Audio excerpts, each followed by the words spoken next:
오늘 우리가 함께 읽는 말씀은 이사야서 15장입니다. 우리가 계속 이사야서 13장에서부터 23장까지 내용에서는 이스라엘 나라의 주변 나라들, 대적 나라들, 이 나라들에 대한 하나님의 심판이 예언되는 말씀이 주어집니다. 우리가 읽었던 13장, 14장 내용에서는 바벨론 나라에 대한 심판이 예언되는 말씀, 그리고 아수르 나라, 블레셋 나라까지 심판이 예언되는 말씀을 소개했습니다. 이제 오늘 우리가 읽는 이 15장 또 16장 내용은 모압에 관한 심판 예언입니다.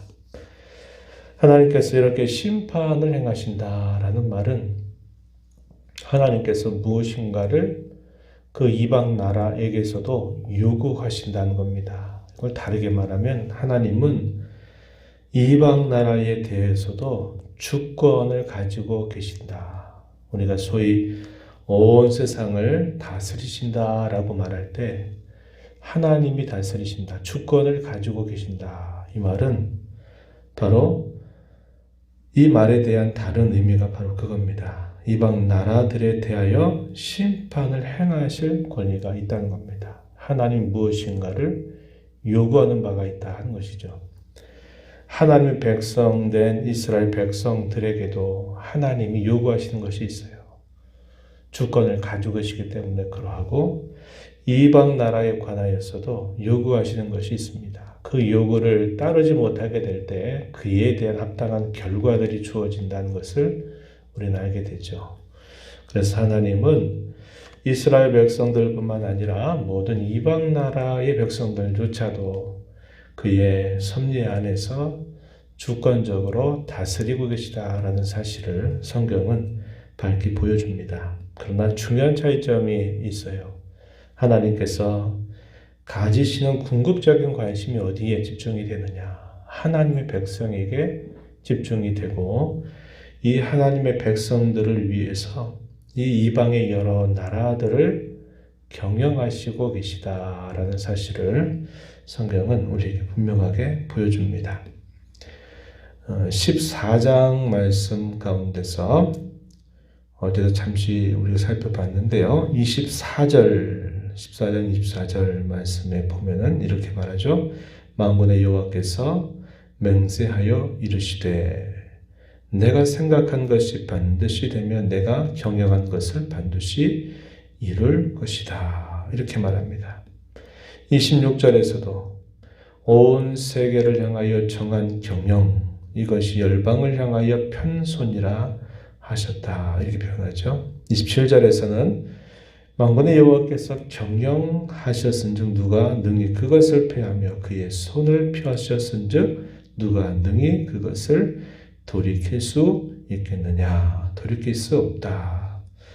온 세상을 향하신 하나님의 경영, 이것은 하나님의 주권적인 섭리를 우리에게 가르쳐주는 말씀이 되고 있다는 겁니다. 오늘날도 마찬가지로 하나님께서 궁극적으로 가지시는 관심이 어디 있는가? 교회로 부름받은 그의 자녀들에게 관심이 집중이 되고 있다 하는 것입니다. 하나님은 약속하신 구원 역사를 이루시기 위해서 모든 세계의 역사들을 주관하고 계시다는 것을 우리는 알게 돼요. 오늘 우리가 읽은 이 말씀에서 등장하는 이 모압 나라는 그 근원을 쫓아가게 되면 롯의 자손들입니다. 아브라함의 조카였던 롯의 자손들이 이 모압 나라를 이루게 됩니다. 이스라엘에게 있어서는 멀리 전혀 상관이 없는 이방 나라가 아니라 소위 형제국가라고 부를 수 있는 그런 나라입니다. 하나님께서 그 자손들에게 큰 민족을 이루는 복을 주셨습니다. 이들이 거주하는 곳은 어디냐면 사해바다를 중심으로 해서 동쪽 지역에 거주를 하면서 큰 민족을 이루게 되었어요. 그런데 이 모압 나라와 이스라엘 나라와의 관계는 좋은 관계가 아니었다는 것을 우리는 성경의 역사를 통해서 보게 됩니다. 하나님의 백성들이 어려움을 당하게 될 때 이들은 그것을 마치 잘된 것처럼 여길 때가 많았다는 거죠. 그래서 그 근원으로 쫓아가게 되면 같은 민족과 만나게 됨에도 불구하고 전혀 다른 길을 걸어가는 이방 나라가 되고, 또 이스라엘을 중심으로 할 때에는 대적이 되는 경우들이 참 많았던 나라입니다. 그런데 이 모압 나라도 하나님께서 그들의 죄악에 대하여 하나님이 심판하실 것을 예언해 주고 있어요. 1절 말씀으로 가서 보시면은 모압에 관한 경고라 이렇게 표현하고, 모압의 알이라고 말하는 것, 그 다음에 모압의 기르라고 하는 것이 하룻밤에 갑자기 황폐하게 될 것이다 이렇게 예언을 해 주십니다. 이 모압의 알이라고 하는 곳은 모압 나라의 수도였습니다. 이 수도가 어디에 있냐면은 아르논강 남쪽에 위치하고 있었는데, 역사가 있던 이 제롬이라는 사람에 의하면은 어느 날 밤에 갑자기 지진으로 인해서 그것이 파괴되었다라고 보고가 되기도 했습니다. 1절에서 하룻밤에 황폐하게 되었다 이런 표현을 했죠. 또 1절 끝부분에 보면은 기르라고 하는 이 도시, 여기는 천연적인 요새에 해당되는 곳이었다는 겁니다. 바로 그것도 바로 갑작스럽게 황폐하게 되는 일이 있게 될 것이다. 수도가 패망하고 또 천의 요새라고 불리는 그 도시가 하루아침에 망한다. 이 말은 모압 나라가 패망하게 된다라는 것을 보여주는 말씀이 되는 겁니다. 이렇게 갑작스러운 패망이 그들에게 닥치게 되니까 그들이 너무나 충격을 받고 너무나 두려움에 사로잡힌 나머지 그들의 신당으로 올라가서 그 신에게 도움을 구하는 일, 그리고 신당에 찾아가기도 하고 그 사람들이 거리에 나와서 또 그들이 살고 있는 지붕에 올라가서 곳곳마다 도시 곳곳마다 통곡의 소리, 애통의 소리가 들리게 될 것을 말씀합니다. 2절에 보시면요. 바잇과 디본 산당에 올라가서 울었다. 이 말은 그들의 신에게 자신들이 갑작스럽게 맞게 된 그 큰 위기 속에서 그 신들에게 부르짖는 모습을 나타냅니다. 그러나 그것이 그들에게 도움이 될 리가 없는 겁니다. 또 보시면 3절 가서 보면 거리에서는 굵은 배로 몸을 동였다. 지붕과 넓은 곳에서는 각기 애통하여 심히 운다 이렇게 표현했습니다. 4절에 보면 헤스본 엘르알레는 부르짖는다. 그들의 소리가 야하스까지 들렸다 이렇게 말합니다. 그 나라에 있는 도시 곳곳마다 슬픔과 탄식과 애곡의 소리가 울려 퍼지게 될 것을 말해주고 있습니다. 모압의 군사들은 크게 부르짖고 그들의 혼이 속에서 떠나간다. 이 말은 그들이 어찌할 수 없는 그런 상황을 맞게 될 것을 표현해 주는 말씀이죠. 그리고 그러한 가운데서 이제 뭔가 살 길을 찾아서 피난하는 사람들의 움직임이 또 예언이 되고 있습니다. 5절 앞부분에 보면은 그 피난민들은 소알과 에글라, 슬리, 시아까지 이뤘다 이렇게 표현했죠. 또 7절에 보면 그들이 얻은 재물과 쌓았던 것을 가지고 버드나무 시내를 건널 것이다 이렇게 말합니다. 이러한 일들을 살펴보고 예언을 하게 되는 이 이사야 선지자는 형제의 국가가 망하게 되는 것, 죄로 인하여 이런 갑작스런 패망을 당하게 되는 것에 대해서 슬퍼하게 됩니다. 5절 앞부분에 보니까 내 마음이 모압을 위하여 부르짖는도다 이렇게 말합니다. 죄악을 지어서 그 죄값을 받는 일이지만 그 패망에 가는 안타까운 모습을 예언하는 선지자의 마음은 그것이 잘됐다, 기뻤다 하는 마음이 아니고 안타까운 마음을 갖는 겁니다.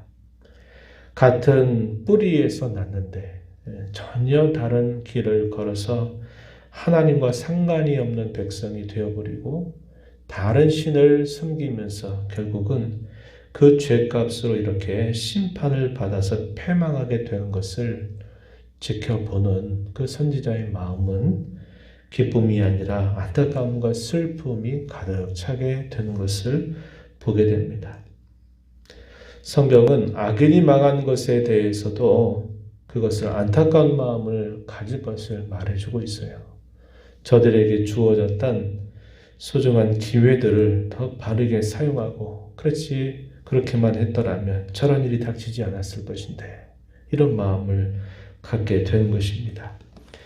이렇게 망하게 된 그 이유에 대해서는 오늘 우리가 있는 15장에서는 표현되지 않지만 16장 보게 되면 이방 나라의 패망의 원인과 크게 다르지 않아요. 그 중요한 패망의 원인이 뭐냐면 교만죄라고 하는 것입니다. 자신들이 가지고 있는 것이 풍부하기 때문에 그것을 자랑하고 교만하다가 결국 그것이 하나님을 결국 배반하고 하나님을 욕하게 되는 일들이 되면서 결국 그것이 그들이 심판을 당하게 되는 이유가 됨을 보여줍니다. 같은 근원과 뿌리를 가지고 있음에도 불구하고 그들에게는 하나님이 그들의 신이 되지 않아요. 그모스라고 하는 신을 아주 광신적으로 섬기는 그런 민족이 되어 버렸습니다. 우상을 숭배한 그것도 그들이 당하는 심판의 이유임을 성경은 분명하게 말해주고 있다고 하는 것입니다. 우리는 이런 말씀을 보면서 초대에 함께 나왔던 말씀처럼 하나님은 주권을 가지고 계시는 분이시구나. 저와 여러분에 대하여서는 그분의 아들을 보내시기까지 우리를 죄의 형벌로부터 구원해 주시려고 그 놀라운 일들을 예비하시고 우리를 구원하시려고 그렇게 지극한 관심을 가지고 인도에 가시는 반면에 이방 나라들에 대해서도 그 민족이 자신들의 지위를 넘어서서 교만하거나 하나님을 대적하거나 하게 될 때에는 반드시 그 죄에 대한 값을 하나님은 요구하시는 분이시다라는 사실을 우리는 알게 됩니다. 우리가 살고 있는 지금의 세상도 마찬가지입니다. 세상에 많은 나라들이 있지만 하나님의 지극한 관심은 영적인 이스라엘 백성, 그의 구원받는 백성들, 그들이 이루는 교회에 주님은 온갖 관심을 가지고 계시다는 것을 우리는 늘 주목해야 되고 하나님께서 베풀어 주시는 그 구원의 은혜, 돌봄과 인도하시는 그분의 은혜에 대한 감사를 늘 잊지 말고 하나님께서 우리를 세상 가운데 구별하신 그 뜻을 잘 기억하면서 하나님을 가까이 모시고 살아가는 하나님의 백성이 되어야 하겠다는 것입니다. 이 하루, 이 한 달을 또 우리가 살아가게 되면서 하나님께서 이 한 달 동안에도 우리의 삶을 지극한 관심을 가지고 우리를 돌보시고 인도하실 것을 굳게 믿고 하나님을 잘 섬겨가는 우리의 신앙과 삶이 되도록 늘 기도하시고 힘써 나가는 우리 모두가 되기를 바랍니다. 하나님 아버지, 또 저희에게 새로운 한 달을 열어주셔서 감사합니다. 1년 10여 개월이 넘는 오랜 시간 동안 코로나 시대를 저희가 살아왔는데 어떻게 여기까지 이르렀는가 생각해 보면 하나님의 크신 은혜와 섭리와 도우심이 있었음을 저희가 깨닫게 됩니다. 많은 실수도 또 많은 시행착오도 겪어왔음에도 불구하고 저희들의 죄를 따라 처치하지 아니하시고 은혜와 긍휼을 베풀어 주셔서 그 어려운 코로나 시대를 살아오게 해주셨습니다. 이제 오늘부터 이제 단계적인 회복의 과정들을 저희가 함께 기대하면서 또 새로운 시작을 하게 됩니다. 하나님께서 도와주셔야만 됨을 고백하오니 우리의 힘으로 우리의 노력으로 될 일이 아니라 주님의 긍휼히 여기심과 도우심으로 저희들의 삶을 향한 회복을 단계적으로 하나씩 잘 감당하면서 나아가는 저희 모두가 되게 하시고 이 나라와 이 민족이 되도록 은혜 내려 주시옵소서. 마지막 시대에 하나님 기뻐하신 나라로 잘 세워지고 하나님이 기뻐하시는 교회들로 다 잘 자리매김을 해가는 저희들 되게 하여 주셔서 하나님이 돌보심을 늘 믿고 신뢰하면서 주의 뜻을 따라 힘써 섬겨가는 저희들의 삶이 되게 해 주시옵소서. 은혜의 보좌 앞에 나와서 아버지 은혜를 간절하게 구하는 모든 심령들의 간구를 기울여 주시고 응답해 주시기를 바라며 예수님 이름으로 기도하옵나이다. 아멘.